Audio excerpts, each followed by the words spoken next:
I walked into that dining room already guilty in their eyes. My shirt stained with grease, my hands raw from twisting bolts on a stranger's broken down Buick. The clock had betrayed me, and her parents didn't need excuses. They already hated me. Her father's jaw tightened the second I stepped inside. Her mother's gaze slid over me like I was dirt clinging to her daughter's shoes. And beside them sat my girlfriend, Emma, pretending to defend me, but her silence was louder than words. Late, her father said flatly, and dressed like that? I swallowed. A woman's car broke down on the road. I helped her get it running again. He smirked. Of course you did. I didn't argue. Not then. I just took my seat at the table and felt the cold judgment wrap around me like a noose. We met in college. Emma had walked into my life with laughter, books spilling out of her bag, and the kind of smile that made me think I'd finally found someone worth holding on to. I loved her fiercely, but her parents saw me as a threat to the carefully curated image they wanted for her. They came from old money. I came from oil-stained hands and second-hand clothes. At first, I thought I could win them over with honesty, with effort. But slowly, I realized it wasn't about who I was. It was about who I wasn't. And Emma, she let their contempt seep into her veins. The signs came slowly.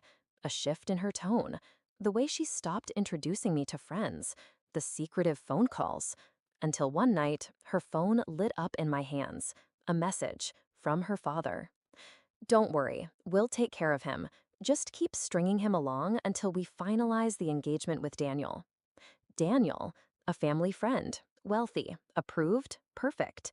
That was the night my love curdled into something sharper.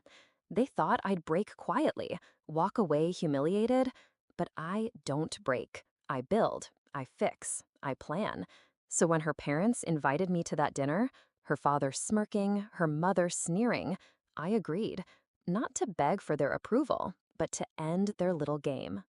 The irony was almost poetic.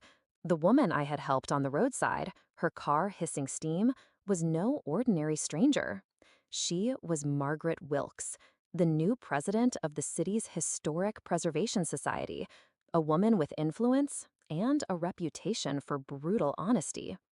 She'd insisted on taking my number after I'd patched up her Buick.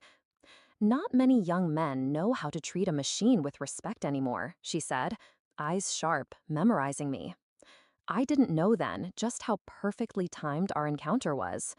That night, at the dinner table, the air grew heavier with every passing course. Emma's parents whispered barbs disguised as questions. So, still working that garage job? Her mother asked. Yes, I said evenly. The same garage that rebuilt the mayor's collection last spring. Her father scoffed. Luck, nothing more. Emma fidgeted. She wouldn't even meet my eyes. And then, like thunder, the front door opened. Margaret Wilkes stepped in, dressed sharp, commanding the room with nothing but her presence. Sorry to intrude, she said. I just had to meet the young man who saved me this afternoon. Her eyes landed on me. There he is. Emma's parents froze. They knew her. Everyone did. She smiled at me, then turned to them. You didn't tell me your daughter was seeing him? The silence stretched until it snapped. What followed was art. Margaret praised me in ways they could not refute. My skill, my patience, my integrity.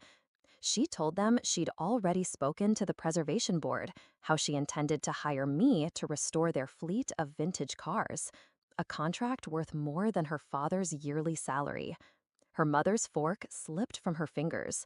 Her father paled. Emma just stared at me, realization dawning too late. I held my composure, but inside, I savored it, the slow, crushing weight of their pride collapsing on itself. The revenge wasn't loud. It didn't need to be.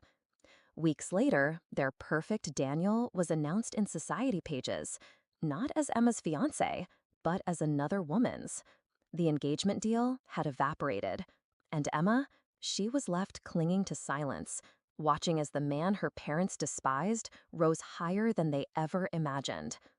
I didn't need to humiliate them publicly. I let their own arrogance do it for me. I think back to that night often, to the grease on my shirt, the disdain in their eyes, the sound of Margaret's voice turning the tide with a single sentence. Emma once told me her parents could make or break anyone. She was wrong. I don't need their world. I built my own.